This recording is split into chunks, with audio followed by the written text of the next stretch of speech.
वासुदेवेन्द्र योगीन्द्रं नत्वा ज्ञानप्रदं गुरु मुमुक्षूणां हितार्थाय तत्त्वबोधोऽभिधीयते साधनचतुष्टयसम्पन्नाधिकारिणां मोक्षसाधनभूतं तत्त्वविवेकप्रकारं वक्ष्यामः. இந்த மங்கள ஸ்லோகத்தையும் முதல் ஸ்லோகத்தையும் நாம சென்ற வகுப்புகள்ல நாம சிந்தனை பண்ணியிருக்கோம். ஒரு முமுக்ஷுவுக்கு, முக்திக்கு இச்சைப்படக்கூடிய ஒருவருக்கு எது ஹிதத்தை தரக்கூடியதாக இருக்குமோ, எது நன்மையை செய்யக்கூடியதாக இருக்குமோ, அந்த விஷயங்களை நான் இந்த கிரந்தத்தில் எழுத விழைகிறேன். அது எதனால எழுதுறேன் அப்படின்னா, என்னுடைய குரு எனக்கு சொல்லி கொடுத்திருக்கிறதுனால, அந்த குருவினுடைய ஞான பிரசாதமாக எனக்கு கிடைச்சிருக்கக்கூடிய அறிவை நான் பகிர்ந்து கொள்ள போகிறேன்.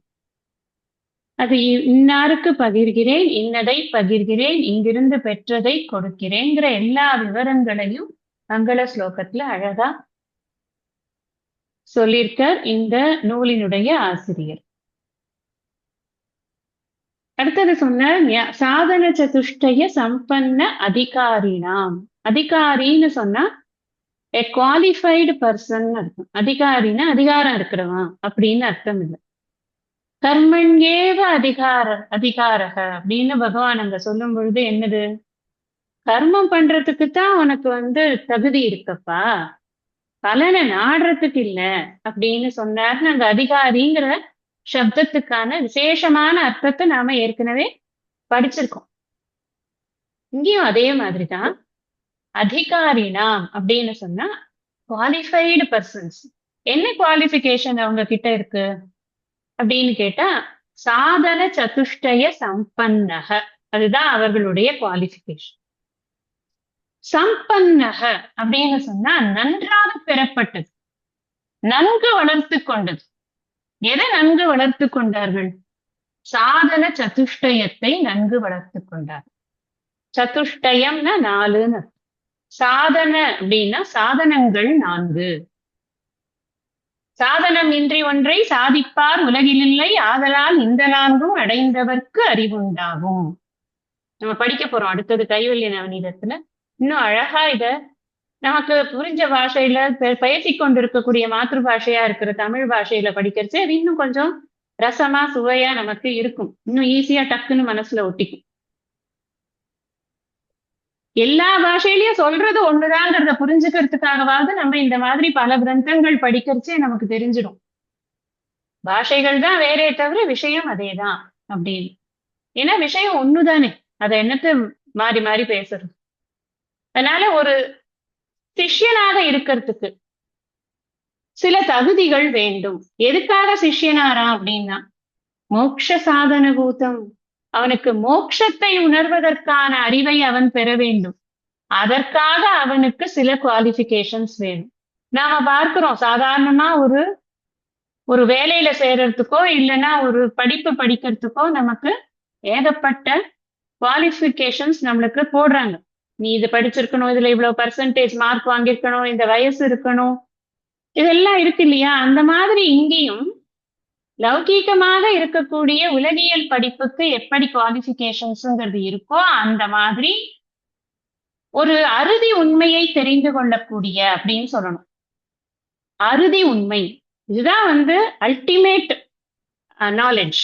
இந்த நாலேஜ நம்ம பெறதுக்கு நாம என்ன பண்ணணும் அப்படின்னா, இந்த 4 சாதனங்கள் வளர்த்து கொள்ள வேண்டும். அதற்கு தத்துவ விவேக பிரகாரம் வக்ஷ்யாமக. இந்த தத்துவத்தை பற்றிய விளக்கங்கள் எப்ப தத்துவத்தை பற்றி புரியும் நமக்கு? எப்ப இந்த குவாலிஃபிகேஷன்ஸ் இருக்கோ அப்பதான் இந்த தத்துவ விவேகம்ங்கிறது நமக்கு ஏற்படும். அதை நான் சொல்ல போகிறேன்னு முதல்ல சொல்லிட்டாரு. தத்துவ விவேக பிரகாரம் வக்ஷ்யாமக அப்படின்னு. இப்போ நான் முன்னாடியே சொன்னேன், இந்த இந்த மாதிரியான ஒரு படிப்பெல்லாம் படிக்கணும் அப்படிங்கறச்சு முக்கியமானது எதை வைத்துக்கொண்டு நாம படிக்கிறோம் அப்படின்னா, நம்மளுடைய மனசு புத்தி தான் ரொம்ப முக்கியம் நமக்கு. இந்த மனசு புத்தி தான் நம்ம படிக்கிறதுக்கும் டூல், படிக்காம இருக்கிறதுக்கும் டூல். படிக்கணும்னாலும் இந்த மனசு கோஆபரேட் பண்ணணும். படிக்காம இருக்கணும்னா இந்த மனசு வந்து நான் கோஆபரேஷன்ல இருக்கும். அப்ப இந்த மனசு சரி பண்ணி வச்சுக்கொண்டாதான் நம்மளால வந்து ஒரு விஷயத்த படிக்க முடியும், படிச்சதை நிறுத்திக்க முடியும், அப்புறம் அதை பத்தி சிந்திக்க முடியும், சிந்தனை பண்றதை செயலாற்ற முடியும். எல்லா படிப்புக்கும் இதேதான் ஃபார்முலா. அதனாலதான் மனசை வந்து ரொம்ப பாதுகாத்து வச்சுக்கணும்னு சாஸ்திரம் நம்ம கிட்ட சொல்றது. ஒரு தச்சனுக்கு உளிங்கிறது எவ்வளவு அவசியமோ அந்த மாதிரி இந்த மோட்சத்திற்கு ஆசைப்படக்கூடிய ஒரு முமுட்சுவிற்கு இந்த மனசுங்கிறது தான் டூல்ங்கிறதுனால அதை அவ்வளவு பாதுகாப்பாக அவன் வைத்துக் கொள்ள வேண்டும். It should be the intellect should be very sharp, the mind should be free. தான் ரெண்டு தான் ரொம்ப முக்கியமானது. அதுதான் மனசு எப்பவும் கல்மிஷம் இல்லாத சுத்தமான மனசா இருக்கும். அப்படி இருந்ததுனா தான் நம்மளால இந்த சாதன சதுஷ்டய சம்பத்திக்கே வர முடியும். அதனாலதான் அந்த மனசை எப்படி பழக்கணும்னா நிஷ்காம கர்ம யோகத்தின் மூலமாக மனதை சுத்தம் செய்யணும்னு சாஸ்திரம் நமக்கு சொல்லியிருக்கு. இதெல்லாம் நம்ம போன வகுப்புல ஏற்கனவே பார்த்த சில விஷயங்களை ஜஸ்ட் ஒரு ரீகேப்பா உங்களுக்கு சொல்றேன், அவ்வளவுதான். ஆனா அது எவ்வளவு கஷ்டம் அப்படிங்கறத கூட நம்ம பார்த்தோம். தாய்மானவர் பாடல்களை எல்லாம் மேற்கொள்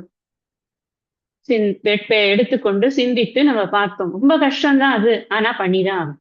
இப்ப இந்த சிஷ்யனானவன், இந்த சிஷ்யன் வந்து ஒரு நல்ல இன்டெலிஜென்ட் சிஷ்யன். எப்படின்னா, குரு என்ன வார்த்தை சொல்றாரோ அந்த வார்த்தையிலேருந்து தான் கேள்வியே எடுப்பான். நமக்கும் ரொம்ப சௌகரியம். இந்த வார்த்தை நமக்கு புரியலையே அப்படின்னு இருக்காது. ஏன்னா அந்த கேள்வியே சிஷ்யன் வந்து கேட்டு நமக்கு தெளிவு பெறுவதற்கு அவனே உதவி செய்திருக்கும். அப்படிதான் சிஷ்யன் இருக்கணும். முன்னாடியே சொன்னேன் இல்லையா, கல்லுதல் கல்வி அப்படின்னு சொன்னா கல்லுதல் அதுதான் கல்வி. கல்லுதல்னா தோண்டணும் உட்காந்து, இது இன்னும் வேணும், இன்னும் வேணும், இன்னும் வேணும், இதை பத்தி வேணும், இதை பத்தி வேணும் அப்படின்னு குரு கிட்ட நச்சுன்னு கேட்டு கேட்டுதான் அதை வந்து அந்த விஷயத்த வாங்கி நாம வந்து விஷயத்த தெரிஞ்சுக்கணும். ஏன்னா நமக்கு என்ன வேணுங்கிறது குருவுக்கு நம்ம சொல்லாம தெரியவே தெரியாது. அதனாலதான் நம்மளோட எல்லா கிரந்தங்களுமே எப்படி இருக்கு அப்படின்னா பிரஷ்னம் உத்தரம் அப்படிதான் இருக்கு. ஒரு கேள்வி ஒரு பதில், நீ கேளு நான் பதில் சொல்றேன். கேள்வி கேட்காம பதில் சொல்ல முடியாது.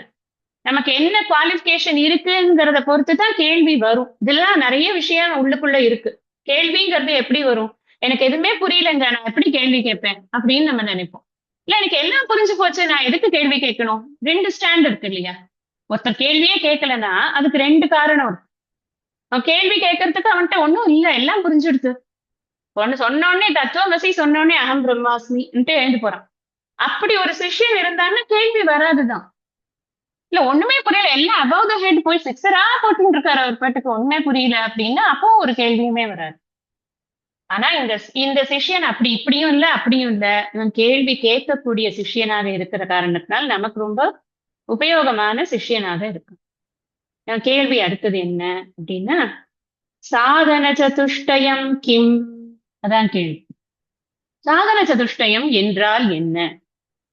அதுக்கு பதில், சாதன சதுஷ்டயம் என்றால் என்னக்கு சாதன சதுஷ்டயம்ங்கிறதுக்கு அர்த்தம் சொன்னேன். சதுஷ்டயம்னா 4, சாதனைனா சாதனங்கள். சாதனங்கள் 4. இவன் என்ன கேட்கிறான், சாதன சதுஷ்டயம் கிம், என் சாதனங்கள் 4 என்கிறீர்களே அவை யாவை அப்படிங்கிறதா இதுக்கு அர்த்தம்.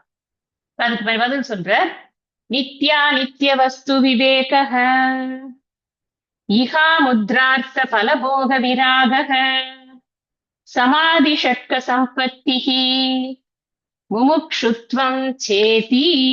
இதுதான் அதுக்கு பதிலா சொல்ற. சாதன சதுஷ்டய சம்பத்திக்கு இதுதான் பதிலா சொல்ற. இதுக்கு என்ன அர்த்தம்? ஒவ்வொன்னா இப்ப நம்ம வந்து அர்த்தத்தை பார்க்கணும். நித்யா நித்திய வஸ்து விவேக,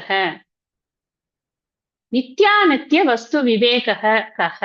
அடுத்த கேள்வி அவனே கேட்டுரும். நான் சொன்னேன் இல்லையா, ஒரு ஆன்சர் வருது அப்படின்னு சொன்னா இப்ப நான் சொன்ன ஆன்சருக்கு ஒன்னொன்னுக்கும் இருக்கக்கூடிய அர்த்தம் என்னங்கிறது சிஷ்யனே கேட்க போறான் அடுத்தடுத்த கேள்விகள் மூலமாக. அதனால நமக்கு அதுக்கு அர்த்தம் தெரிய போகுது. அதனாலதான் இதை நான் உட்கார்ந்து இப்ப விளக்கல. ஏன்னா இது விளக்குறதுதான் சிஷ்யன் கேட்ட கேள்விக்கு பதிலாக நம்ம பார்க்க போறோம். இதுக்கான பதில் இந்த 4க்கான நேம்ஸ மட்டும் சொல்றாரு. நித்யா நித்திய வஸ்து விவேகம் நம்பர் 1. ஈஹா முத்ரார்த்த பலபோக விராகக நம்பர் 2. அதை எப்படி பிரிக்கணும் அப்படின்னா, ஈக அமுத்ர அர்த்த பல போக விராகக. இத்தனை வார்த்தை இருக்கு. ஒரே வார்த்தையில இருக்கு என்றால் கூட அதுல இத்தனை வார்த்தைகள் அடங்கி இருக்கு. அதுல இருக்கிற சந்தி புணர்ச்சி விதியினால எல்லாம் சேர்த்தாச்சு ஒண்ணா. இப்ப நம்ம எத்தனை இருக்கு அதுல? இகனா இங்க, அமுத்திர அமுத்திரனா வேறு உலகங்களில், பல அர்த்தனா பொருள் இன்பங்களில், பல போக பொருள் இன்ப நுகர்ச்சிகளில், விராக பற்றற்ற தன்மை. இதுக்கெல்லாம் வாட்சியார்த்தம் தான் சொல்லிட்டு இருக்கேன். இப்போ அர்த்தமா உங்களுக்கு லட்சியார்த்தம் சொல்லல. அதுக்கெல்லாம் நம்ம பின்னாடி அவனே கேட்கறச்சே நம்ம அதை பார்க்க போறோம். சமாதி ஷட்க சம்பத்திகி, சமம் முதலிய, சம ஆதி அப்படி பிரிக்கணும். சமக தமக உபரம. அதுல 6 இது இருக்கு, சப் கிளாசிபிகேஷன்ஸ் இருக்கு. ஷட்கனா 6ன்னு. சமாதி சமாதி ஷட்க சம்பத்திகி. சமம் முதலிய 6 விதமான நன்கு வளர்க்கப்பட்ட குணங்கள், நன்கு பெறப்பட்ட குண நலன்கள் அப்படி சொல்லணும். அது சம்பத்திகி, சாதாரணமா இல்ல. நீ ஏதோ ஒண்ணு வா, அது எனக்கு தெரியும், சமம் தானே, ஓகே ஓகே சமம் தெரியும் இல்ல. சமத்தையே பிராக்டிஸ் பண்ணி பண்ணி பண்ணி பண்ணி மனசு எங்கேயும் போகாம அப்படி நிக்க வச்சிருக்கேன்னா அதான் சமம். தமம் உபரமா. ஒன்னொன்னுக்கும் நம்ம டைம் கொடுத்து கொடுத்து கொடுத்து அந்த பிராக்டிஸ்ல கொண்டு வந்து அதை நிக்க வைக்கிறது. அது சம்பத்திகி, நன்றாக அது வளர்க்கப்பட்டுள்ளது. அடுத்தது என்ன? இதெல்லாம் இருந்தா பத்தாதப்பா, முமுட்சுத்துவம் வேணும். முமுட்சுத்துவம் அப்படின்னா என்ன? மோக்தும் இச்சா, முக்தி வேணும்னு நினைக்கணும். யார் முக்தி வேணும்னு நினைப்பா? யார் முக்தி வேணும்னு நினைப்பா அப்படின்னா, யார் பந்தப்பட்டிருக்கோம்னு நினைக்கிறானோ அவன்தான் முக்தி வேணும்னு நினைப்பான். It's simple answer. நான் பந்தத்துல மாட்டிக்கொண்டிருக்கேன். எப்ப பாரு இன்பம் துன்பம் சுழற்சி மாற்றி மாற்றி வருது, திரும்ப திரும்ப பிறந்து இழைப்பு இறக்கிறது. என்னது இது? புல்லாகி பூடாய் புழுவாகி மரமாகி, இது எதுக்கு? நான் எதுக்கு பண்ணணும் இத? வை ஷுட் ஐ அப்படிங்கிற கேள்வி அவனுக்கு வரும் பொழுதுதான், நான் யாரு, நான் ஏன் இந்த மாதிரி பிறந்து பிறந்து கஷ்டப்படுறேன், எனக்கே இந்த கஷ்டம் வருது அப்படிங்கிற எண்ணம் அவனுக்கு ஏற்படுறது. அதுக்கப்புறமா தான் இதுல இருந்து விடுதலை பெறுவது எப்படி. இந்த மோக்தம்னா என்ன? விடுபடுறது. விடுபடணும்னு நினைக்கிறதுக்கு முதல்ல நான் மாட்டின்னு இருக்கேன்னு தெரியணுமா இல்லையா? இது சேருன்னு யார் சொன்னா உங்களுக்கு? நீங்க அமர்ந்தி பாருங்க, என்ன ஜாலியா இருக்கு தெரியுமா? பவுன்சிங் பால் மாதிரி ஜாலியா இருக்கு. இந்த இடத்துல போய் சேருங்கிறீங்களே, சம்சார சகதி சம்சார சேரு. நீங்க தான் இதெல்லாம் சொல்லி கொண்டிருக்கீங்க. நான் ஜாலியா இருக்கேன். எனக்கு டெய்லி ஒரு சாரி, டெய்லி ஒரு நெக்லஸ், டெய்லி ஒரு உணவு, டெய்லி ஒரு ஊரு. நான் ஹாப்பியா என்ஜாய் பண்ணிட்டு இருக்கேன். எனக்கு ஒண்ணும் கஷ்டமே இல்லையே. உன்னை யார் கஷ்டம்னு உங்ககிட்ட சொன்னா இப்போ அப்படின்னு கேட்பவர்களுக்கு இந்த விஷயம் இல்லை. அதனாலதான் முமுட்சுத்துவம் சேத்தி அப்படின்னு. முதல்ல உனக்கு தெரியணுமே, நான் ஹாப்பியா இருக்கிற மாதிரி நடிக்கிறேன். இந்த உடம்ப வச்சுண்டு, இந்த மனசை வச்சுண்டு, இந்த பணங்காசெல்லாம் வச்சுட்டு ஹாப்பியா இருக்கிற மாதிரி நடிச்சு அப்படிங்கிற எண்ணம் நமக்கு ஏற்படும் பொழுதுதான், இது இது உண்மை இல்லைங்கிற எண்ணம் நமக்கு ரொம்ப வாட்டும் பொழுதுதான், அந்த அந்த அந்த தாக்கம் நம்மள ரொம்ப தாக்கும் பொழுதுதான் நாம நேரம் அதுக்கான சொல்யூஷனை போய் தேடுவோம். வியாதி முத்தினா தானே டாக்டரை பார்க்க முடியும். ஃபர்ஸ்ட் டேவே போய் டாக்டர்கிட்ட நிப்பாள யாராவது? நிக்க மாட்டாங்க. இது ரொம்ப ஜாஸ்தியா போயிட்டு இருக்கே இது அப்படின்னு நினைக்கும் போது, அதுதான் அந்த முமுட்சுத்துவம். மோக்தும் இச்சா, இதுல இருந்து விடுபடணும், எனக்கு எப்படியாவது இதுல இருந்து விடுபடணும், அது இருக்கணும் முதல்ல. இதையே லாஸ்டா போட்டிருக்காருன்னு நமக்கு தோணும். ஆனா இதெல்லாம் தெரிஞ்சாதான் அதுவே வருங்கிறார்.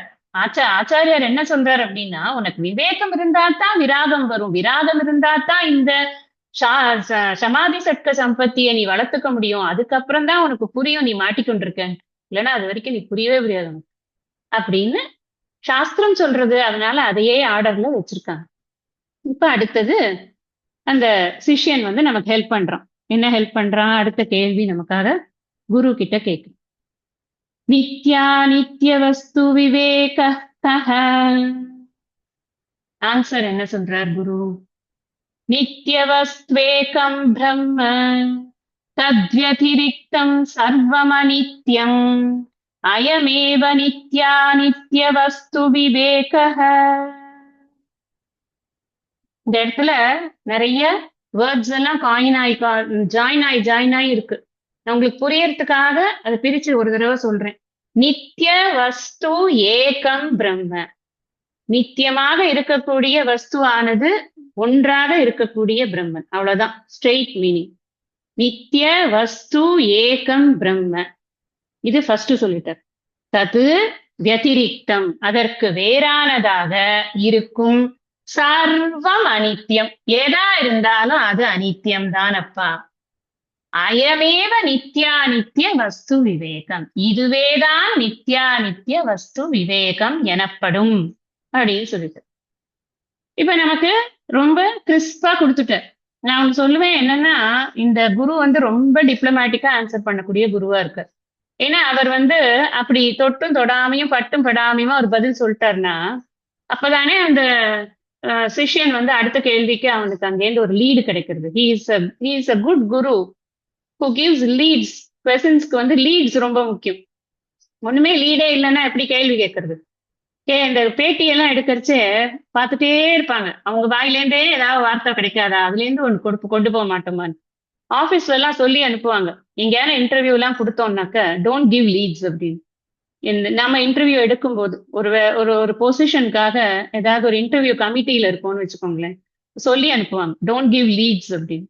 அப்படின்னா என்ன அர்த்தம்னா, நீயா எடுத்து கொடுக்காதையா எதையாவது கேட்கறதுக்கு அப்படின்னு. அந்த மாதிரி இங்க இந்த குரு அழகா லீடோட தான் பண்றாரு எல்லாமே. குருவும் சிஷ்யனும் ரொம்ப அற்புதமான ஒரு காம்பினேஷன்ல இருக்காங்க இந்த கிரந்தத்தை பொறுத்தின வரைக்கும்.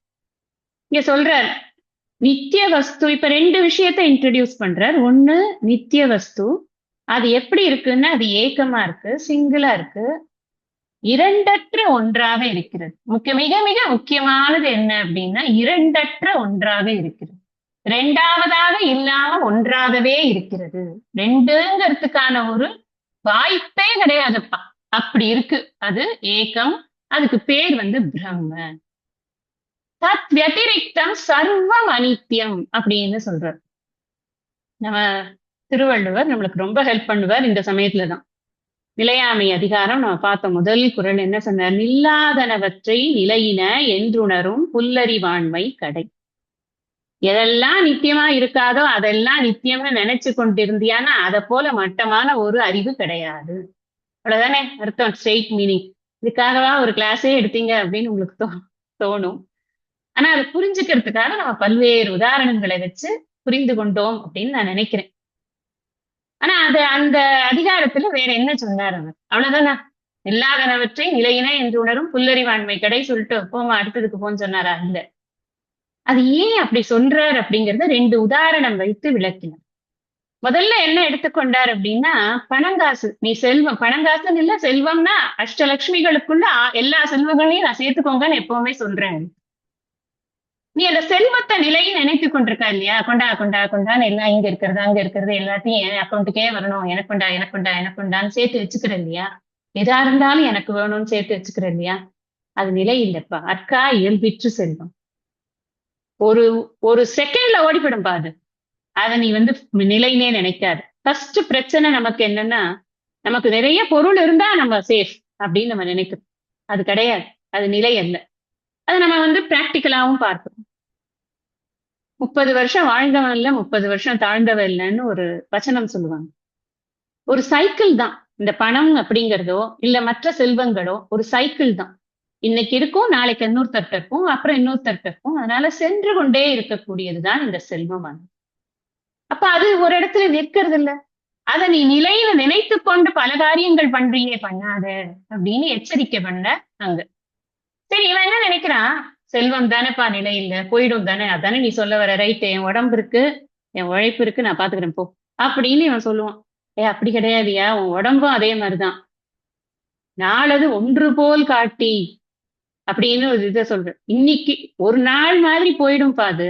இந்த ஒவ்வொரு நாளும் இந்த உடம்பு தேய்ந்து கொண்டே இருக்கிறது. நெருநெல் உடன் ஒருவன் இன்று இல்லை என்னும் பெருமை பிறங்கிற்று இவ்வுலகு. நேற்று இருந்தவன் இன்னைக்கு இல்ல, பாக்கல நீ பார் ஆர்பிச்சோரி காலத்தை, அப்பதான் உனக்கு எல்லாம் புத்தி வரும். பார்த்தாதான் உனக்கு உனக்கு வந்து உடம்பு நிலை இல்லை அப்படின்னு உனக்கு புரியும். புக்கில் அமைந்தின்று கொல்லோ. இது இது என்ன உறவு இது? குடம்பை புல் பரந்தற்றே அப்படிங்கிறது. குடம்பை கடித்தொழுக புல் பரந்தற்று. அந்த அந்த அந்த கூட்டம் விட்டுட்டு அது பாட்டுக்கு போயிடுறது. உயிருக்கும் உடம்புக்கும் இருக்கிற நட்பு இவ்வளவுதான் அப்படிங்கிறது. அப்பனா இந்த உடம்பு நிலை இல்லை, அதுல இருக்கிற உயிர் இந்த உடலுக்கு நிலை இல்லை. இந்த உடம்புனால நான் உடம்பை ஒரு ஆதாரமா வைத்துக்கொண்டு நான் சம்பாதிக்கக்கூடிய அனைத்து செல்வங்களும் அனைத்து இது உறவுகளும் எதுவுமே நிலை இல்லைப்பா, ஒண்ணு கூட நிலை இல்லை. அப்ப இது எல்லாமே நீங்க சிம்பிளா பார்த்தா ஒரு விஷயம் நமக்கு நல்லா புரியும். நான் பார்க்கக்கூடிய, கேட்கக்கூடிய, அனுபவிக்கக்கூடிய, காமனா போடுறேன், ஐம்புலன்களால் நான் அனுபவிக்கக்கூடிய யாதொரு விஷயமும் நிலை இல்லை. புதுசாவா சொல்றோம்? எத்தனை கிளாஸஸ் இதைத்தான் நம்ம பேசிக்கொண்டே இருக்கிறோம். நான் இங்கேயும் அதே தான் சொல்ல போறேன். இன்னும் எத்தனை பாடம் எடுத்தாலும் நம்ம இதைத்தான் படிக்க போறோம். நமக்கு மனசுல இது உரைக்கணும், உள்ள போய் உட்காரணும். அப்படியே இந்த ஃபவுண்டேஷன் போடுறோம்னு சொல்றோம் இல்லையா, தலைவையெல்லாம் கலக்கி ஜல்லியோட சேர்த்து உள்ள போட்டு தண்ணியை ஊத்தினா டப் அவ்வளவுதான் உட்காந்துரும். அந்த அந்த ஃபவுண்டேஷனை நம்ம இங்க போடுறோம். அப்படி போடுறதுனால என்ன நமக்குன்னா, அனித்தியம். எதை பார்த்தாலும் ஓ இது அனித்தியம், இது அனித்தியம். இது வேணா 10 வருஷம் இருக்கலாம், அது வேணா 1000 வருஷம் இருக்கலாம், அது வேணா 1,00,000 வருஷம் இருக்கலாம், ஆனா அனித்தியம் தான். அப்ப நித்தியம்ங்கிறது என்னன்னு கேட்டா, சாஸ்திரம் என்ன சொல்றது? நித்தியத்துக்கு ஒரு இது கொடுக்கறது, டெபினிஷன். நித்தியம்னா காலாதீதம் அப்படின்னு ஒரு டெபினிஷன் கொடுக்கறது. காலாதீதம், கால அதீத், காலத்திற்கு உட்படாதது நித்தியம். காலத்திற்கு உட்பட்டா என்ன ஆகும்? எல்லா பொருளுமே காலம் அப்படிங்கிற ஒரு விஷயத்திற்கு உட்பட்டு இருக்கிறதுனாலதான் மாறுதல்கள், தேய்தல்கள், அழிவது இதெல்லாம் நடக்கிறது.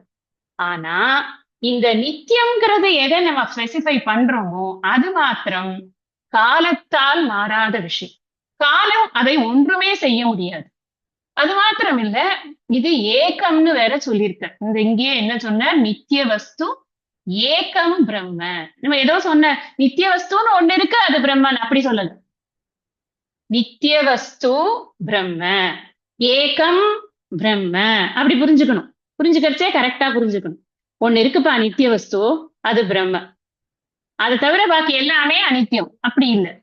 அந்த நித்திய வஸ்துவானது ஏகமாக இருக்கிறது. ஏன்னா நித்திய வஸ்து ஏகம்னு சொல்றது இங்க ரொம்ப முக்கியம். பல நித்தியங்கள் இருக்கு அப்படின்னு சொன்னா அதுக்கு பேரு நித்தியமா? இல்ல இல்லையா? பல நித்தியங்கள் இல்ல, ஒரே ஒரு நித்திய வஸ்து தான் இருக்கு, அதுதான் பிரம்ம. பிரகத் அப்படின்னாலே பெருசுன்னு அர்த்தம். அந்த பிரகத்துங்கிற வார்த்தையில இருந்துதான் அந்த பிரம்ம அப்படிங்கிறது வருது. பிரம்மனாலே பெருசுன்னு அர்த்தம். அது காலத்தால் அழியாததுங்கிறதுனால அது அழியாத தன்மை கொண்டதாக இருக்கிறதுன்னு ஒரு அர்த்தம் கிடைக்குது. சோ இட் இஸ் ஸ்டேபிள் இல்லையா? அது வந்து இந்த வேர்ல்ட் எப்படி இருக்கு, இந்த உலகம் எப்படி இருக்கு? தத் வத்திரிக்தம் சர்வம் அனித்தியம் சொல்லியிருக்க. அந்த ஸ்டேபிளா இருக்கக்கூடிய பிரம்மத்தைக்கு அந்நியமாக இருப்பது அனைத்துமே அன்ஸ்டேபிள். அப்ப நான் பார்க்கக்கூடிய, அனுபவிக்கக்கூடிய அத்தனை விஷயங்களுமே எப்படி இருக்குன்னா அன்ஸ்டேபிளா இருக்கு, அனித்தியமா இருக்கு. இன்னைக்கு இருக்கிறது நாளைக்கு இல்ல, நாளைக்கு இருக்கிறது நாளைக்கு இல்ல, தினமும் மாறிண்டே இருக்கு. இப்ப நம்ம பஸ்ல ஒரு உதாரணம் சொல்லுவார் அழகா பரமார்த்தஜி. இப்ப பஸ்ல போறோம், கூட்டமா இருக்கிற பஸ்ல ஏறிட்டோம், நமக்கு சீட்டு கிடைக்கல, என்ன பண்ணுவோம்? நின்னுட்டே பிரயாணம் பண்ணலாம் அப்படின்னு, நமக்கு அவசரமா இருந்தா நின்னுட்டே பிரயாணம் பண்ணுவோம். இந்த நின்னுட்டே பிரயாணம் பண்ணும்போது எக்ஸப்ட் கண்டக்டர் யாருக்குமே அந்த லாபம் தெரியாது. அவர் மட்டும்தான் அப்படி எதையும் பிடிச்சிக்காம நிக்கிறதுக்கு கொஞ்சம் பிராக்டிஸ் வச்சிருப்பார். நமக்கெல்லாம் இருக்காது. நம்ம என்ன பண்ணுவோம்? எங்கடா ஒரு கம்பி கிடைக்கும், அதை பிடிச்சுருவோம். ஏன்னா உழுந்து வாடுறது யாரு? பிடிக்கணும். அவர் அதை என்ன சொல்லுவார் உதாரணம், இந்த வாழ்க்கைங்கிற பயணம் இருக்கே, அதுல நாம சந்திக்கக்கூடிய அத்தனை விஷயங்களுமே அன்ஸ்டேபிளா தான்ப்பா இருக்கு. அதனால நீ என்ன பண்ண, ஸ்டேபிளா இருக்கிற அந்த கம்பியை நீ எப்படி பிடிச்சுக்கிறியோ பஸ் டிராவல்ல, அந்த மாதிரி இந்த லைஃப்ங்கிற டிராவலுக்கு நீ இந்த நித்தியமாக இருக்கக்கூடிய அந்த பிரம்மத்தை பிடிச்சுக்கோ. இந்த பிரம்மம் அப்படிங்கறத தான் இன் ரிலிஜியஸ் சென்ஸ் நம்ம இப்போ ஒரு இதுல சொல்லும் பொழுது, அதாவது பக்திங்கிற ரூபத்துல சொல்லும் பொழுது அதை கடவுள் அப்படிங்கிறோம். எப்படி சொன்னாலும் கடவுள், பிரம்மம், ஆத்மா இதெல்லாம் ஒரே வார்த்தைகளை ஒரே விஷயங்களை குறிக்கக்கூடிய சொற்களாகத்தான் இருக்கும். அப்ப நமக்கு இந்த உலகம் முழுவதும் நான் பார்த்து கொண்டிருக்கிற அனுபவிக்கக்கூடிய அனைத்துமே என்னது அப்படின்னா அது அனித்தியமாகத்தான் இருக்கிறது. அதற்கு அந்நியமாக நித்தியம் என்று ஒன்று இருக்கிறது. அந்த நித்தியம் என்பது ஒன்றாக இருக்கிறது. அது ஏக்கமாக இருக்கிறது. சர்வ வியாபகமாக இருக்கிறது. ஏக்கமா இருக்குங்கிற காரணத்தினாலேயே எல்லா இடங்களிலும் அதுதான் நிறைந்து இருக்கிறது அப்படிங்கிறது அதுக்குள்ள வந்துடுறது. அதைத்தான் வள்ளுவர் சொன்னார், எது உண்மை பொருளோ அதை புரிஞ்சுக்கலன்னா அப்போ உன்னோட பிறப்பு வேஸ்டா போயிடுதுப்பா. பொருள் அல்லவற்றை பொருள் என்று உணரும் மருளானா மானா பிறப்பு. மெய்ப்பொருள் எது மெய்ப்பொருளோ அதை நீ புரிஞ்சுக்கணும். இல்லைன்னா உன்னுடைய பிறப்பு என்ன ஆகுது? அஜ்ஞானத்தினால அது அழிந்து போகிறது. சோ இந்த பிரம்ம அப்படிங்கிறது இந்த நித்தியம், நித்திய வஸ்துவாக இருக்கக்கூடிய அந்த பிரம்ம தத்துவமானது அழியாத மாறாத தத்துவமாக இருக்கிறது. அதற்கு வேறாக எது இருக்கிறதாக இருந்தாலும் அது அனித்தியம்தான் அப்படிங்கிறத இந்த ஒரு வரி நமக்கு குறிப்பிட்டு காமிக்கிறது. ஆக்சுவலா சாஸ்திரம் என்ன பண்ண போறது அப்படின்னா அதுக்கு வேற ஒண்ணுமே இல்லை, அது மட்டும்தான் இருக்கு அப்படின்னு நமக்கு கொஞ்சம் கொஞ்சமா புரிய வைக்கும். அது புரிய வைக்கிற வரைக்கும் நமக்கு அந்த ப்ராசஸ்ல படிக்க படிக்க அது புரியும். அதுக்குதான் நமக்கு கொஞ்சம் விவேக ஞானம் வேணும். நம்ம டிஸ்கிரிமினேட் பண்ணி எது நித்தியம் எது அனித்தியம் அப்படின்னு புரிஞ்சுக்கிறதுக்கான ஒரு பேசிக் சென்ஸ் ஆஃப் டிஸ்கிரிமினேஷன் நமக்கு வேணும். ஏன்னா இங்க வார்த்தையே அவரே விவேகன்னு தான் கொடுத்துருக்கு. இந்த சென்ஸ் ஆஃப் டிஸ்கிரிமினேஷன் சொல்லும் பொழுது நம்ம கரெக்டா அதை புரிஞ்சுக்கணும். அதாவது இப்பெல்லாம் டிஸ்கிரிமினேஷன்னா நிறைய தப்பா அர்த்தம் இருக்கு. ஜெண்டர் டிஸ்கிரிமினேஷன், அப்புறம் இந்த டிஸ்கிரிமினேஷன், ரேஷியல் டிஸ்கிரிமினேஷன், எல்லாத்தையுமே நம்ம டிஸ்கிரிமினேஷன்ங்கிற வேர்ட் யூஸ் பண்றோம். அதனாலதான் கொஞ்சம் பார்த்து யூஸ் பண்ண வேண்டியதா இருக்கு. விவேக அப்படின்னு சொன்னா அந்த யூஸ்வலா இருக்கிற அந்த அர்த்தத்துல இல்ல, இது பகுத்தறிவு. அந்த வார்த்தையும் இப்ப தப்பா யூஸ் பண்ணி பட்டு கொண்டு இருக்கு. பகுத்தறிவு என்பது வேறு ஒரு கோணத்தில் சொல்லப்படுகிறது. இப்ப நாம எப்படி புரிஞ்சுக்கணும்னா பகுத்து அறிவது, அவ்வளவுதான். நம்ம சிம்பிளா வச்சு, நமக்கு ஒன்றும் பெரிய காம்ப்ளிகேட்டட் மீனிங் எல்லாம் இங்க தேவையே இல்லை. எது நித்தியம் எது அனித்தியம் என்று பகுத்து அறிவது, அவ்வளவுதான். விவேகம் என்பது நமக்கு மிக மிக மிக முக்கியம். எந்த விஷயமா இருந்தால் சத்தியம் மித்யா, நித்தியம் அனித்தியம், தர்மம் அதர்மம் எல்லாத்துக்கும் நம்ம விவேகம் பண்ணிதான் புரிஞ்சுக்கணும் அப்படின்னு சாஸ்திரம் நம்மளுக்கு அறிவுறுத்துறது. அப்ப அந்த விவேகம்ங்கிறது எப்ப வரும்? நமக்கு மனசு தூய்மையா இருந்தாதான் அந்த பகுத்து அறியறதுங்கிறதே நமக்கு வரும். அது மறுபடியும் நீங்க செக்கு மாடி எங்க சுத்தினாலும் நட்ட நடு சென்டருக்கு வந்துரும் போல இருக்கே அப்படின்னு நமக்கு தோணும். ஏன்னா அந்த மனசு தூய்மையை எது கொடுக்கறது? நிஷ்காம கர்மயோகம், நிஷ்காம அனுஷ்டானம் தான் நமக்கு அதை கொடுக்குறது. சோ லைஃப் ஸ்டைல் சேஞ்ச் இது. இங்க அவர் ஒரு வார்த்தையில், அதனாலதான் நான் சொன்னேன் இஸ் டூ டிப்ளமேட்டிக். அவர் ஒரு வார்த்தை தான் சொல்றாரு, நித்யா நித்திய வஸ்து விவேக கஹ அப்படின்னு சொன்னா, நித்திய வஸ்து ஏகம் பிரம்ம போர்மா அது அப்படின்னா நம்ம யோசிக்கிறதுக்கு நிறைய உள்ளுக்குள்ள விஷயங்களை கொடுக்குறாரு. அப்ப அந்த நிஷ்காம தர்ம அனுஷ்டானம் இருக்கிற ஒரு மனசுக்குத்தான் தூய்மை ஏற்படும். அந்த தூய்மையான மனசுலதான் நம்மளால ஒரு விஷயத்தை பகுத்து பார்ப்பதற்கு பேசிக்கா ஃபர்ஸ்ட் ஏற்படக்கூடிய ஒரு நாலேஜ் என்ன அப்படின்னா, நம்ம இப்ப சொல்றோம் திருப்பி திருப்பி நம்ம என்ன சொல்றோம்? நிஷ்காம தர்ம அனுஷ்டானம், அதுக்கப்புறம் மன தூய்மை, சித்த சுத்தி, அதுக்கப்புறம் சாதன சதுஷ்டய சம்பத்திகி, அதுக்கப்புறம் குரு உபசதனம், அப்புறம் தத்துவ ஞானம், அதுக்கப்புறம் முக்தி. இப்படி சொல்றோமா நம்ம? அப்புறம் சிரவண மன வித்தியாசனம் உள்ள நிறைய இருக்குன்னு வச்சுக்கோங்களேன்.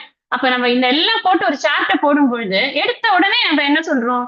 நிஷ்காம தர்ம அனுஷ்டானம் சித்த சுத்தி நமக்கு கிடைக்கிறது. அங்கேருந்து அப்படியே டமால்னு சாதன சதுஷ்டய சம்பத்திக்கு நம்ம தயார் ஆகிறோம்னு சொன்னா, what is the first thing you are getting out of இட்னா இந்த விவேக ஞானம்.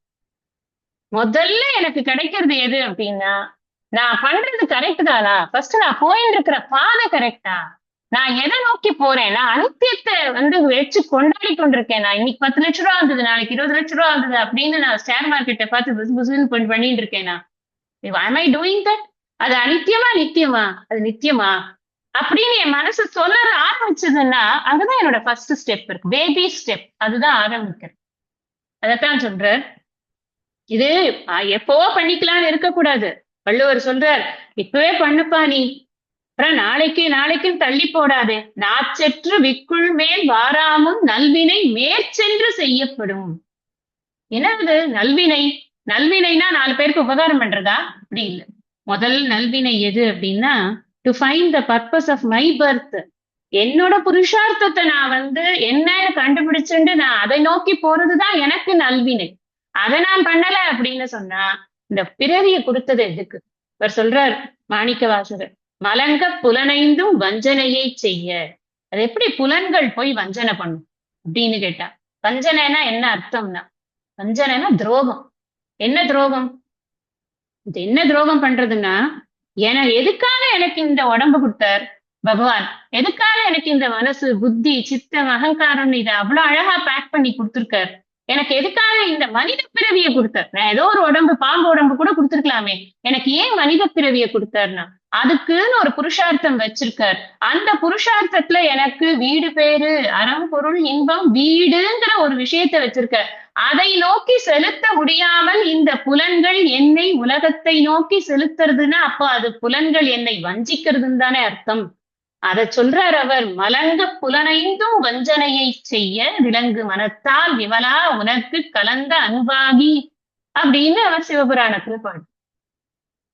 அந்த மலங்க புலனைந்தும் வஞ்சனை எப்ப செய்யும்னா, நான் இந்த உலகத்தை நோக்கி என்னுடைய பார்வையை திருப்பினேன்னா அது வஞ்சனை தான். வஞ்சனை towards me, not to others. நான் யாருக்கோ குழி தோண்டல, எனக்கே நானே சொந்தமா தோண்டிக்கிறேன், அதுலயே நானே உழப்போறேன், அவ்வளவுதான். என்ன பிரயோஜனம் அதனால? நான் எனக்கு கொடுத்திருக்கிற அரிது அரிது மானிடராதல் பிற அரிது அப்படிங்கிற ஜந்தூனா நரஜன்ம துர்லபக. கிடைக்காதப்பா, மானிட பிறவி கிடைக்காதுன்னு எல்லாரும் அதையே சொல்லிக் கொண்டிருக்கிறார்கள். நான் இந்த மானிட பிறவியை பெற்றுவிட்டும் கூட எது நித்தியம் எது அனித்தியம் என்ற விவேக ஞானத்திற்கே வராமல் நான் என்னுடைய காலத்தை ஏதோ பொழுதுபோக்கில் கழித்துக் கொண்டிருந்தேன்னு சொன்னா, நான் என்ன பிரயோஜனத்துக்காக இந்த மனித உடலை பெற்றிருக்கிறேன் அப்படிங்கிற கேள்வி வருது இல்லையா? அதனாலதான் இந்த விவேகம்ங்கிறது அவ்வளவு முக்கியம். ஃபர்ஸ்ட் விவேகம் என்ன கொடுக்கிறார் அப்படின்னு சொன்னா, முதல்ல எடுத்த உடனே நமக்கு என்ன வேணும் அப்படின்னு சொன்னா, பரம்பொருள் மட்டுமே நிலையானது. ஃபர்ஸ்ட் நாலேஜ், பரம்பொருள் மட்டுமே நிலையானது. அதுக்குதான் இவ்வளவு பீடிகை. வேற எதுவுமே நிலை கிடையாது. நான் எதையாவது நிலையானது, என்னுடைய ஹஸ்பண்டோ, என்னுடைய குழந்தைகளோ, என்னுடைய பணமோ, என்னுடைய பேங்க் பேலன்ஸோ, என்னுடைய பிசினஸ் இன்கமோ, என்னுடைய சுற்றங்களோ, உறவுகளோ, நான் வைத்திருக்கும் நட்டு நகை மண்ணாங்கட்டி எதுவுமே எனக்கு நிலை கிடையாது.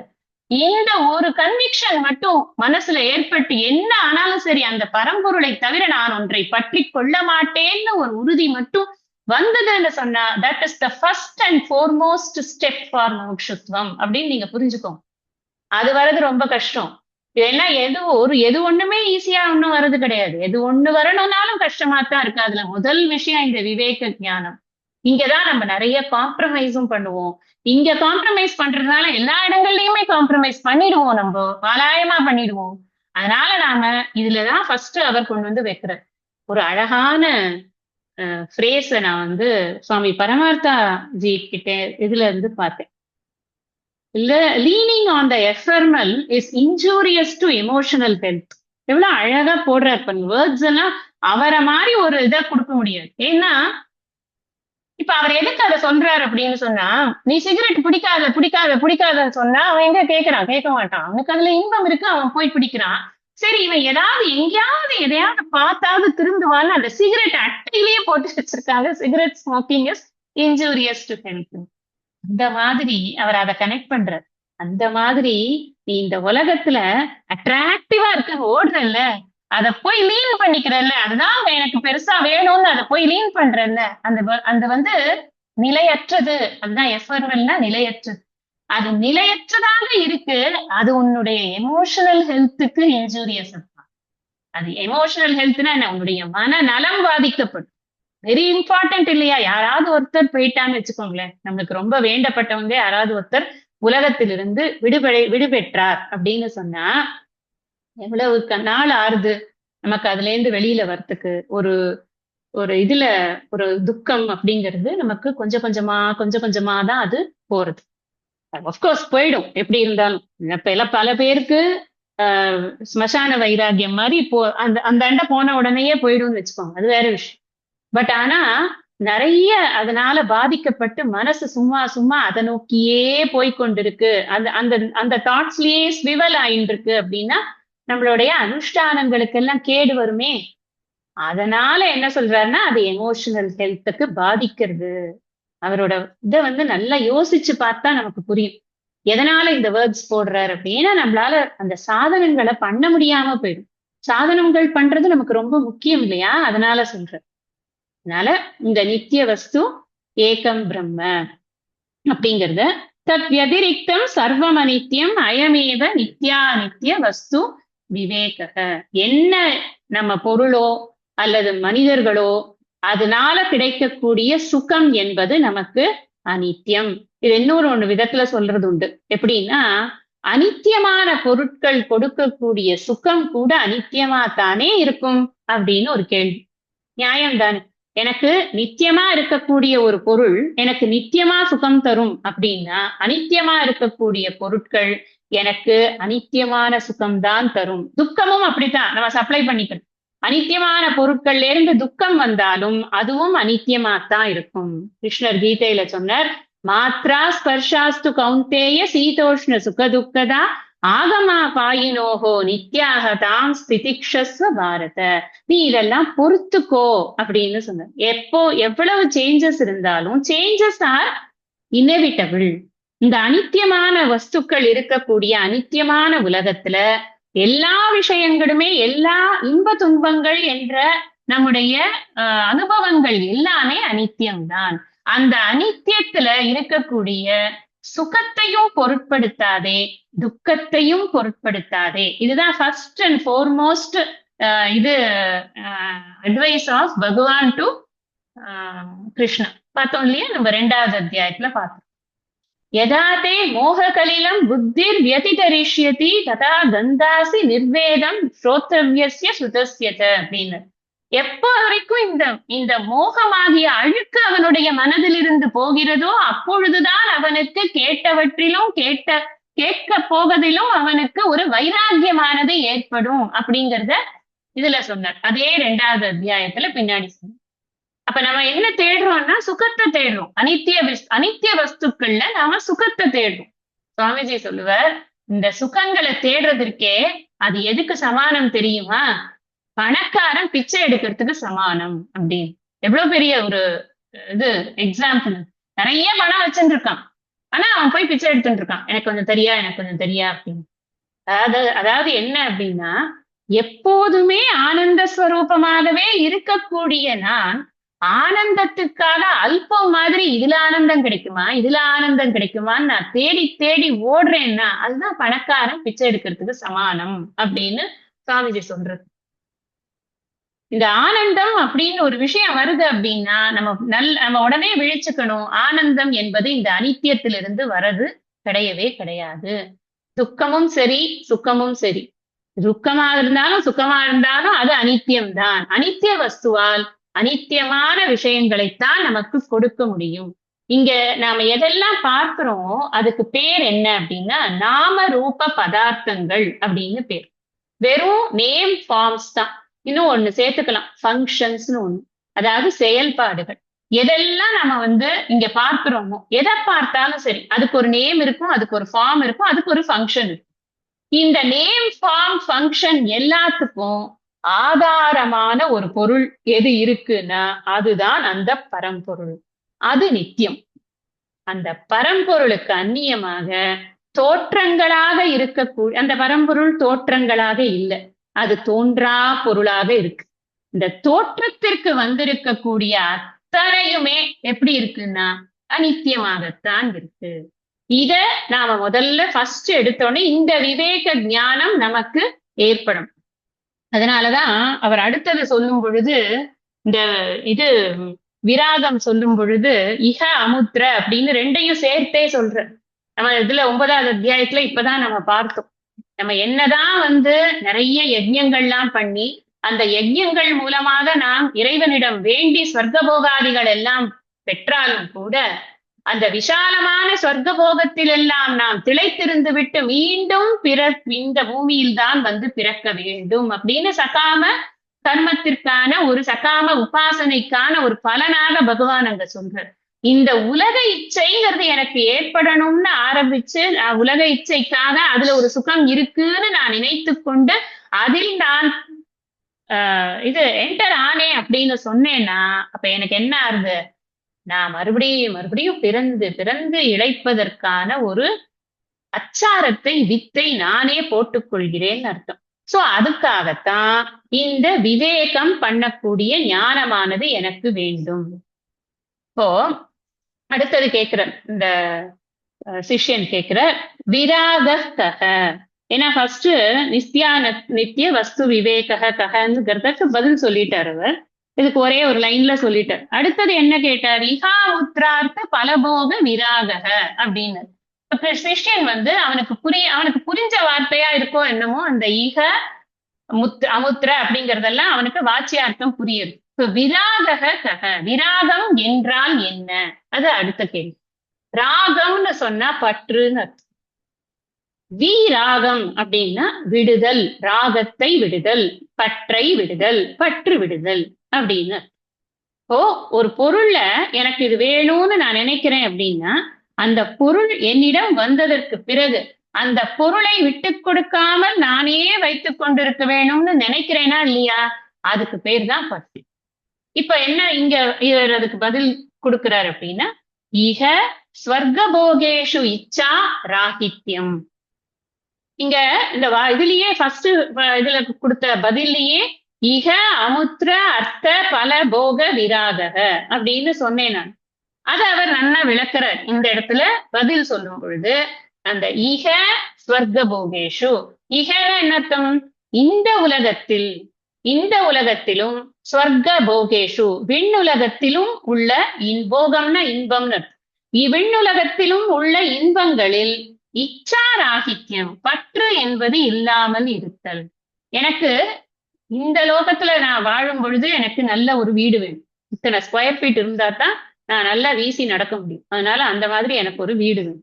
சின்னதாலாம் எனக்குலாம் அக்செப்ட் பண்ணிக்க முடியாது. அப்புறம் அந்த வீட்டுக்குள்ள எனக்கு இவ்வளவு சாமான் வேணும், நான் நல்லா ஹாப்பியா இருக்கணும்னா எனக்கு ஒரு வீடு வேணும், எனக்கு வீட்டுக்குள்ள இவ்வளவு சாமான் வேணும், இன்னும் கொஞ்சம் கூட எக்ஸ்டெண்ட் பண்ணிக்கலாம். நம்ம வீடு இந்த லொக்காலிட்டியில வேணும், வீடு இந்த ஃப்ளோர்ல வேணும், வீடு இந்த பில்டர் கட்டியிருக்கணும், இத்தனை என்ன வேணா நீங்க உங்களோட கற்பனைக்கு நீங்க போட்டுக்கோங்க. நான் நிறைய ஹோம்ஒர்க்கா இதெல்லாம் கொடுத்துடுறேன். ஏன்னா நம்ம உங்களுக்கு பண்ண தெரியாத விஷயம் ஒண்ணும் இல்லையே இல்லையா, நம்மளே வாழ்க்கையில நிறைய பண்ணியிருப்போம். நம்ம இத்தனை நாளா நிறைய விஷயங்களை அனலைஸ் பண்ணி வாங்குறேன்னு சொல்லுவோம். அதெல்லாம் இப்ப நினைச்சு பார்த்தா நமக்கு எவ்வளவு சிரிப்பா இருக்கு இல்ல. நம்ம சின்ன வயசுல இருந்து நம்ம வந்து அதை அனலைஸ் பண்ணிட்டு இருக்கேன், இதை நான் பர்ச்சேஸ் பண்ணலான்னு இருக்கேன். அப்ப எல்லாரும் என்ன நினைப்பாங்க, சார் பெரிய ஆளுப்பாங்க, எது வாங்குறது இருந்தாலும் பயங்கரமா அனலைஸ் பண்ணி வாங்குவாங்க போல அப்படின்னு நம்மள பெருமையா நினைச்சிட்டு இருப்பாங்க. உலக விவகாரத்துல இப்பவும் அதை சொன்னாலும் பெருமையா தான் நினைப்பாங்க. ஆனா இப்ப நம்ம இதெல்லாம் படிக்கிறச்சே அடப்பித்துக்குள்ளேயே என்னத்த அனலைஸ் பண்ற நீ, என்னைக்குனாலும் அது போறது தானேப்பா, அதுல என்னப்பா அனலைசேஷன் இருக்கு அப்படின்னு நமக்கு இப்ப தோணும். இதெல்லாம் படிக்க இந்த வைராக்கியம் அப்படிங்கிறது வர வர நமக்கு என்ன தோணும், ஆமா பெரிய அனலைசிஸ் ஓவியா வேலை ஏதோ ஒண்ணு கட்டிக்கணுமா புடவை நல்லதா பார்த்து கட்டிக்கும், அவ்வளவுதான். ஒரு பளிச்சுன்னு இருக்கணும், அதுக்குன்னு என்ன பிக்காரி மாதிரி இருக்கணும்னு அப்படிலாம் சொல்லல, எங்கேயுமே அப்படி சொல்லவே இல்லை. ஏன்னா அவ்வையாரே சொல்றா, தந்தையானாலும் கசக்கி கட்டு, கூழானாலும் குளித்து குடி, இதெல்லாம் வந்து பேசிக் தர்மாஸ், அதையெல்லாம் விட்டு கொடுக்க சொல்லல, அப்படி ஒண்ணும் பிக்காரி மாதிரி இருக்க சொல்லல. ஆனா அதுக்காக நான் அங்க வாங்கினேன் இங்க வாங்கினேன் 10 இடத்துல பார்த்தேன், இந்த டேப்லேஷன் போட்டேன், அதுல பண்ணேன் இதுல பண்ணேன், அதெல்லாம் பண்ணிட்டு இருந்ததெல்லாம் விடுங்கிறாரு. எல்லாம் விட்டுருப்பா போறோம் வேண்டாம் தேவையில்லை. அதெல்லாம் பண்ணி பண்ணி எல்லாம் வந்தாச்சு இந்த ஸ்டேஜுக்கு. இப்ப தெரியறதே இது அனித்தியம்னு தெரியறது, இப்ப தெரிஞ்சாச்சு இல்ல, விவேக ஞானம் முதல் ஸ்டெப்ஸ் நம்ம பாஸ் ஆன் பண்ணிட்டோமே. அதுக்கப்புறம் என்ன பண்ணணும்னா அதுல இச்சா ராகித்யம், தட் இஸ் மோர் இம்பார்ட்டன்ட். அப்ப ஈக அப்படின்னு வரும்பொழுது நான் உங்களுக்கு சொல்லிட்டேன், நீங்க வந்து you can list out what ever you want. நான் ஒரு சின்னதா ஒரு எக்ஸாம்பிள் சொல்லி கொடுத்துட்டேன். அதுல இருந்து நீங்க எதை வேணா போட்டுக்கோங்க, எந்த ஊர்ல என்ன வாங்கணும், எந்த பொருள் எது வேணாலும் போட்டுக்கோங்க. சோ எதுவா இருந்தாலும் சரி இச்சா ராகித்யம், தட் இஸ் மோர் இம்பார்ட்டன்ட். அப்ப அடுத்தது என்ன சொல்றார், இக அமுத்திர ஸ்வர்க போகேஷு, அமுத்திரவை தான் இங்க விளக்குறார். ஸ்வர்க போகேஷு, நான் சொர்க்கத்துக்கு போகணும், இந்திரனுக்கு சரிசமானமாக உட்கார்ந்துக்கணும், நான் வந்து வாயு பகவான் இந்த அக்னி பகவான் இவங்களை எல்லாம் போய் பார்க்கணும், எனக்குன்னு ஒரு தனி விமானம் கேட்கலாம்ல. நிறைய புராணம் எல்லாம் படிச்சோம்னு வச்சுக்கோங்களேன், நல்ல ஜாலியா கற்பனை பண்ணலாம். எனக்கு அப்படி ஒரு விமானம் கிடைச்சா நல்லா இருக்குமே. இந்த புஷ்பக விமானத்தோட இது வர்ணனை எல்லாம் பண்ணி, ஆஹா அப்படிலாம் இருந்தா எப்படி நல்லா இருக்கும்ல. அது பெரிய மிசைல்லாம் இருக்குமாமே. நம்ம அப்படியே வான்வழியா சஞ்சாரம் பண்ணிட்டு போய் பார்த்தா எவ்வளவு சூப்பரா இருக்கும். இப்படி எல்லாம் நம்ம நிறைய கற்பனை பண்ணி இதுக்காக வேணும்னு சொல்லி, அது வேணும், அது வேணும்னு சொல்லி ஒரு யஜ்ஞத்தை பண்ணி, அதை பகவான் கிட்ட இருந்து ஒரு பிரசாதமா வாங்கி அதை அனுபவிக்கிறது. அப்படின்னா ஸ்வர்க போகேஷு, ஸ்வர்க்கம் அப்படிங்க பலவிதமான லோகங்கள் இருக்குன்னு பாக்குறோம். சொர்க்கம்னா ஒரே ஒரு பிளேஸ் இல்லை. இந்த போகங்கள் இருக்கக்கூடிய பல இடங்கள் இருக்கு. அதுல அதுக்கு எல்லாத்துக்கும் சொர்க்கம் அப்படின்னு ஒரு பேர் கொடுக்குறான். அப்ப இந்த சொர்க்க லோகங்கள்ல இருக்கிற சுகங்கள் அங்க போய் நாம அதுக்குன்னு தனி ஸ்பெஷல் பாடி கொடுப்பாங்களாம். அந்த பாடியை வச்சுட்டு அது மாறாது, தேயாது, அழியாது, இளமை இளமை போகாது, அப்படியெல்லாம் இருக்கக்கூடிய ஒரு பாடி அப்படின்னா யாருக்குதான் வேண்டான்னு இருக்கும். எல்லாருக்கும் ஒரு ஆசையா இருக்கும். சுகர் இருக்காதா, பிரஷர் இருக்காதா, மூட்டு வலி இருக்காதா, ஐயோ அந்த பாடி கிடைச்சா எவ்வளவு நல்லா இருக்கும் அப்படின்னு நமக்கு தோணும் இல்லையா? அதுக்கும் இச்சாராகிக்கும் வேணாம்ப்பா, என்னவோ கொடுத்திருக்காரு பகவான், இந்த மூட்டு வலியோ காட்டு வலியோ ஏதோ ஒண்ணு, எனக்கு இடுப்பு வலிச்சாலும் சரி, மூட்டு வலிச்சாலும் சரி, தலை வலிச்சாலும் சரி, நான் ஏதோ படிச்சு பகவானுடைய அருள்னால, குருநாதரனுடைய அருள்னால நான் யாருங்கிறத தெரிந்து கொண்டு நான் அப்படியே பிரம்ம நிஷ்டையில இருந்தாலே போதுமானது அப்படிங்கிற எண்ணம் மட்டும்தான் நமக்கு இருக்கணுமே ஒழிய, வாக்கு இங்க ஸ்வர்க போகேஷு அண்ட் இக போகேஷு ரெண்டுத்துலயுமே இச்சை என்பது இருக்கவே கூடாது அப்படிங்கிறதுதான் இங்க ஃபர்ஸ்ட் விஷயம். ஏன்னா ஒரு வார்த்தை சொல்லுவா, எது கிருத்தியம் கிருத்தகம் தத் அனித்தியம். கிருத்தகம் அப்படின்னு சொன்னா எது செய்யப்பட்டிருக்கிறதோ அல்லது அடையப்பட்டிருக்கிறது, இன்னும் சொல்லப்போனா அடையப்பட்டு, அது எனக்கு கிடைச்சிருக்கு அப்படின்னு சொன்னா அது அனித்தியம் தான். ஏன் அப்படின்னா அது மாறிக்கொண்டே இருக்கு. அது எனக்கு ஒரு வேலை பண்ணி நான் ஒண்ணு கிடைச்சிருக்கு, அந்த கிடைச்சது மாறிண்டே இருக்குங்கிறதுனால அது அனித்தியமாகத்தான் இருக்கு. சரி, நான் எப்படி அனித்தியம்னு புரியுறது எனக்கு. நான் எங்கேயோ போறேன், ஒரு நல்ல கேட்ஜெட் ஒண்ணு கிடைக்கிறது, வாங்கிட்டு வரேன், வீட்டுக்கு அதை வச்சு வச்சு ஒரு அமுத்துறேன், அந்த இது பிஞ்சு போச்சு, பின் பிஞ்சு போச்சு, அவ்வளவுதான், அது அவுட்டு, முடிஞ்சு போச்சு, எனக்கு தெரிஞ்சு போயிட்டு, ரொம்ப ஆக்கப்பட்டு தான் வாங்கினேன், எல்லாம் போச்சு. அப்ப அனித்தியம்ங்கிறதெல்லாம் எனக்கு புரியுது. ஆனா துக்கமா இருக்கு, ரொம்ப கஷ்டமா இருக்கு, அழுகையா வருது. எனக்கு இவ்வளவு காசு சேர்த்து நான் போய் இதை வாங்கிட்டு வந்த உடனே இப்படி ஆயிப்போச்சே, அது கேரண்டி வாரண்டி எல்லாம் கூட கிடையாதுங்கிறானே, நான் என்ன பண்ணுவேன் அப்படின்னு எனக்கு ஒரே காசு போச்சேன்னு எனக்கு அழுகையா வருது. இப்ப அதுல இருந்து எப்படி நான் வெளில வருவேன் அப்படின்னா, சுவாமிஜி சொல்ற சத் சங்கத்தை பிடிச்சுக்கோ. இந்த உலக விஷயங்கள்ல பற்றில்லாம இருக்கணும், இந்த சொர்க்கபோக விஷயங்கள்லயும் கூட உனக்கு பற்றில்லாம இருக்கணும்னா அதுக்கு ஒரே ஒரு வழி என்னன்னா, பற்றுக பற்றற்றான் பற்றினை. எதுக்காக? அந்த பற்று போகிறதுக்கு இந்த பற்று தேவலாம். அதனால இதை பற்றுக்கும். இந்த பற்றுக பற்றற்றான் பற்றினை நம்ம படிச்சிருக்கோம். அதுல ரெண்டு அர்த்தம் பார்த்தோம். ஒண்ணு அந்த குருநாதர், இன்னொன்னு சுவாமி. யார வேணா பற்றிக்கும், ஏன்னா ரெண்டு பேருமே பற்று இல்லாதவர்கள் தான். அந்த பற்று இல்லாத ஒருவரை பற்றி கொண்டு, அதுதான் உண்மையான சத்சங்கம். அந்த சத்சங்கத்தை நாம பேணி பாதுகாத்தோம் அப்படின்னு சொன்னா, அந்த அருள்னால, அந்த அந்த ஒரு அனுகிரகத்தினால நமக்கு இந்த துக்கம்ங்கிறது வராது. இப்ப என்ன ப்ராப்ளம்? ஒரு அனித்தியமான ஒரு உலகத்துல அனித்தியமான ஒரு பொருளை வாங்கின்னு வந்தேன், அது அனித்தியம்ங்கிறத உடனே ப்ரூவ் பண்ணிடுது. எனக்கு விவேக ஞானம் இருக்கு, நான் என்ன பண்ணணும்? இது அனித்தியம் தான் எனக்கு தெரியுமே, அப்படியா பிஞ்சு போச்சா, சரி ரைட்டு விடு அப்படின்னு நான் சொல்லறதுக்கு பதிலா ஓன்னு உட்கார்ந்து அழாம இருக்கணும்னா, முதல்ல அந்த விவேக ஞானம்னா என்னங்கிறத குரு கிட்ட கரெக்டா படிச்சிருந்தேன்னா எனக்கு சிரிப்பு வருமா, அழுக வருமா? சிரிப்பு தான் வரும், போறது போ அப்படின்னு இருக்கும். எது போனாலும் அப்படித்தான் இருக்கும். எல்லாமேனா எல்லாமே. அப்போ இந்த பற்று போகணும், அந்த இச்சைங்கிறது போகணும். அந்த இச்சை ஏற்பட்டதுக்கு அப்புறமா, அதை அடைந்ததுக்கு அப்புறமா, அது நம்ம கிட்டே இருந்து போனதுக்கு அப்புறமா ஏற்படுற துக்கம் போகணும் அப்படின்னா நான் என்ன பண்ணணும் அப்படின்னா, டோட்டல் டிஸ்பேஷன் எனக்கு இருக்கணும். எனக்கு கொஞ்சம் கூட இச்சைங்கிறதே அதுல இருக்கவே கூடாது. இச்சாராகித்யம் விராக வைராகியம் இஸ் ஈக்குவல் டு டிஸ்பேஷன். எல்லாரும் தப்பா ஒரு விஷயத்த புரிஞ்சுப்போம். என்னன்னா, இந்த வைராகியம்ங்கிறது வெறுப்பு அப்படின்னு. It's not hatred. அது ஹேட்ரட் இல்லை, அது இம்பர்மனன்ட் அப்படிங்கிற அறிவு. அதை பத்தின ஒரு லட்சியம் கிடையாது. எனக்கு அதுதான் இம்பர்மனன்ட்னு தெரியுமே, அப்புறம் என்ன? எனக்கு என்னுடைய கவனம் எல்லாம் எங்க இருக்குன்னா, இந்த சுவாமிஜி சொன்னார்ல, இந்த பஸ்ல நான் விழாம இருக்கிறதுக்கு நான் கம்பியை பிடிச்சுட்டு இருக்கேன். அந்த மத்த விஷயம்னா எனக்கு எதுக்கு? எனக்கு அதை பத்தி கவலையே இல்லை. நான் கம்பியை பிடிச்சுட்டு இருக்கேன்னா இல்லையா, அதுதான் அந்த பர்மனன்ஸ்ல தான் என்னுடைய கவனம் இருக்கே தவிர்த்து இம்பர்மனன்ட் விஷயங்கள்ல என்னுடைய கவனமானது இல்லை. ஏன்னா இந்த உலகம் எப்படி இருக்கு அப்படிங்கிறத சாஸ்திரம் சொல்றது. இந்த உலகத்துல இன்பம் கிடைக்கிற மாதிரிதான் இருக்கு, இல்லன்னே சொல்லவே முடியாது. உலகத்துல இன்பம் இருக்கான்னு கேட்டா இல்லன்னு சொல்றது நமக்கு அனுபவமே இல்லைங்கிறதுக்கு சமானமாயிடும். இன்பம் இருக்கு, துன்பம் இருக்கு, இன்பம் இருக்கு. ஆனா அந்த இன்பம் எந்த தன்மையோட இருக்கு, தட் இஸ் மோர் இம்பார்ட்டன்ட் இல்லையா? I have to analyse the happiness. அது எப்படி இருக்கு அந்த இன்பம்? முதல் விஷயம், அது நிறைவே தர மாட்டேங்குது, நிறைவே தராது. இன்னைக்கு இது கிடைச்சாச்சு எனக்கு, அப்பா அடி இனிமே நான் இந்த ஒரு விஷயத்த வாழ்க்கையில நாடவே மாட்டேன் அப்படின்னு ஒன்னாவது இருக்கானா? கிடையாது. எனக்கு நிறைவை தராது. மேற்கொண்டு இன்னொரு முறை அதை அனுபவிப்பதற்கான ஆசையை விதைத்து விட்டு வேற போகிறது. அந்த இன்பம்ங்கிறது மறுபடியும் ஒரு வாசனையை கிரியேட் பண்ணிட்டு போயிடுறது. துன்பமும் வாசனையை கிரியேட் பண்ணும், ஆனா இன்பத்தோட வாசனை ரொம்ப பலமா இருக்கு. இன்னொன்னு என்ன பண்றது, இந்த வாசனை கிரியேட் பண்றதுனால பந்தப்படுத்துறது. இன்னொரு தடவை கிடைக்குமா, இன்னொரு தடவை கிடைக்குமா, இன்னொரு தடவை போலாமா, அதே இடத்துக்கு போலாமா, நான் ஏற்கனவே போயிட்டு வந்திருக்கேன், ஆனா நீங்க படிச்சு நான் ஒரு தடவை வரேனே, நான் இந்த இது பார்த்திருக்கேன், ஆனாலும் நான் இதை இன்னொரு தடவை பார்த்தா எனக்கு சந்தோஷமா இருக்கும் அப்படின்னு திரும்ப திரும்ப அனுபவிப்பதற்கான, ஏன்னா அந்த இன்பத்தோட இயல்பு, இன்பத்தின் இயல்பு அப்படின்னே சுவாமிஜி ஒரு டாக் கொடுத்துருக்கு. இன்பத்தின் இயல்பே இதுதான். எப்ப பார்த்தாலும் அது நம்மள பந்தப்படுத்துறது, நிறைவை தராமல் இருக்கிறது. ரெண்டாவது, மூணாவது, துக்க விஸ்ருதத்துவம். அதாவது ஒரு இன்பம் வர மாதிரி தான் இருக்கு, ஆனா அது துன்பம் கலந்ததாக இருக்கு, நமக்கு தெரிய மாட்டேங்குது. நாம இந்த இன்பத்தையே போக்கஸ் பண்றதுனால அதுல இருக்கிற துன்பம்ங்கிறது நமக்கு மைண்ட்ல நிக்காது. உதாரணத்துக்கு எங்கேயோ இப்ப நம்ம உத்தரகண்ட் அந்த மாதிரி ஏதோ ஒரு ஊருக்கு போறோம்னு வச்சுக்கோங்களேன், இந்த பத்ரிநாத், கேதார்நாத் எங்கேயோ போறோம். நம்ம மைண்ட்ல எது பிக்ஸ் ஆகி நிக்கிறதுன்னா, அந்த அந்த சுவாமியை பார்த்த உடனே வரக்கூடிய இன்பம் இருக்குல்ல, அது மாத்திரம் தான் நமக்கு மைண்ட்ல பிக்ஸ் ஆகி நிக்கிறது. போறதுக்கு எவ்வளவு பிரயாசப்படுறோம், அங்க எவ்வளவு கஷ்டப்படுறோம், அந்த கிளைமேட்டிக்கல் கண்டிஷன்ஸ்னால நமக்கு எவ்வளவு பாதிப்பு ஏற்படுறது, ஒரு லேண்ட்ஸ்லைட்னால நம்ம மனசு எவ்வளவு பாதிக்கிறது, அதை தாண்டி நம்ம உள்ள போறதுக்கு எத்தனை பேரோட சகாயத்தினால நம்ம போயிருக்கோம், அத்தனை பேரும் நமக்கு மன உகந்து சகாயம் பண்ணலைன்னா நம்ம போயிருக்க முடியாதா? இத்தனை விஷயங்களும் வெறும் இன்பம் மட்டும் தான் கொடுத்ததா, அங்கங்க துன்பத்தை அனுபவிக்கலையா? இதெல்லாம் யோசிச்சோம்னா எது ஒரு இன்பம் இருந்தாலும் ப்ராசஸ்ல நிச்சயமாக துன்பம் கலந்துதான் இருக்கிறது.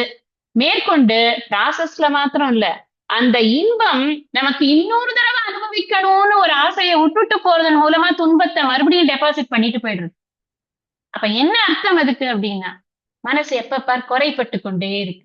நான் என்ன எல்லாம் பார்த்திருக்கேன், இருந்தாலும் இதை மட்டும் நான் இன்னும் பார்க்கல. ஆமா, எல்லாம் பண்ணிருக்கேன், இது மட்டும் போகவே இல்லை. ஆமா அப்படின்னா எதையாவது ஒண்ணு சொல்லிட்டே இருக்கு. நீங்க முக்திநாத் போயிட்டு, முக்திநாத் மட்டும் போல, நாங்க நேபாள் வரைக்கும் போனோம், ஆனா முக்திநாத் போக முடியுது. இப்பதான் அந்த பகவான் என்ன கூப்பிடுவாரோ அப்படின்னு ஒரு அழுது. எதுக்குங்கிற, இந்த பகவான் எங்கேயாவது இருக்காரா? இங்கதான் இருக்காரு அவர். அந்த தெளிவு, அந்த அந்த இங்க போகணும் அதை அனுபவிக்கணும், அங்க போகணும் அதை அனுபவிக்கணும் அப்படிங்கிற இச்சை இருக்குல்ல, இதுதான் ஈக அப்புறம் அமுத்திர. ரெண்டு இச்சையுமே ராகித்யம். இது வேண்டவே வேணாம்ப்பா உனக்கு. இது இருந்ததுன்னா என்ன ஆகுதுன்னா, இது ஒரு பீஜத்தை போட்டு போட்டு போயிடுது, பெரிய தொந்தரவு இது. இது திரும்ப வரும். அதனாலதான் பகவான் 6வது அத்தியாயத்துல சொன்னார், சர்வ சங்கல்ப சன்னியாசி யோகாரூட சதுச்சேதே. நீ எல்லா சங்கல்பங்களையும் சன்னியாசம் பண்ணு, அப்பதான் உனக்கு இதை நான் சொல்ற விஷயத்த நிதித்தியாசனத்துக்கு உட்காரத்துக்கே உனக்கு அப்பதான் குவாலிஃபை ஆறேங்கிறார் பகவான். அப்ப நிதித்தியாசனம் பண்ணணும்னா எந்த ஸ்டேஜ்ல வந்திருக்கான்? சிரவணம் மனனம் முடிச்சுட்டான். நான் சொல்றது இப்ப நம்ம படிச்சுட்டு இருக்கிற சிரவணத்துக்கே இவன் குவாலிஃபை ஆகணும், அதுக்கே இதுதான் வேணுங்கிற.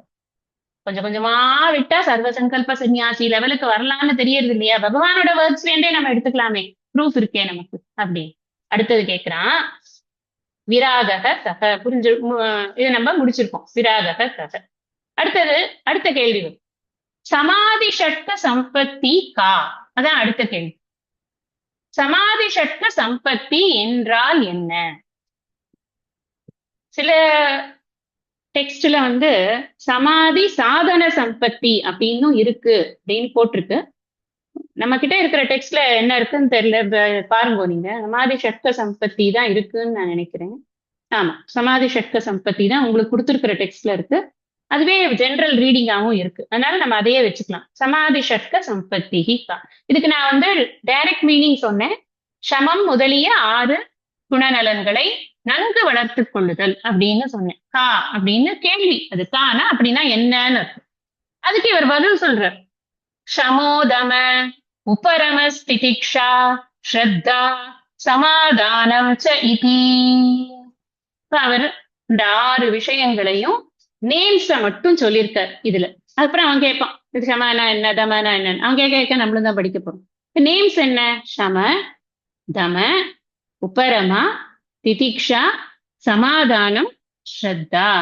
இவைதான் இந்த 6 அப்படிங்கிறது ஆகும் அப்படின்னு சொல்லியிருக்கு.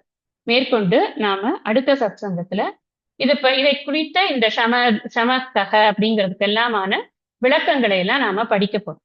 இப்ப நாம குரு ஸ்தோத்திரம் சொல்லி கொடுக்குறேன், படிக்கலாம். அது முடிஞ்சதுக்கு அப்புறமா நிறைவு பிரார்த்தனை சொல்லணும்.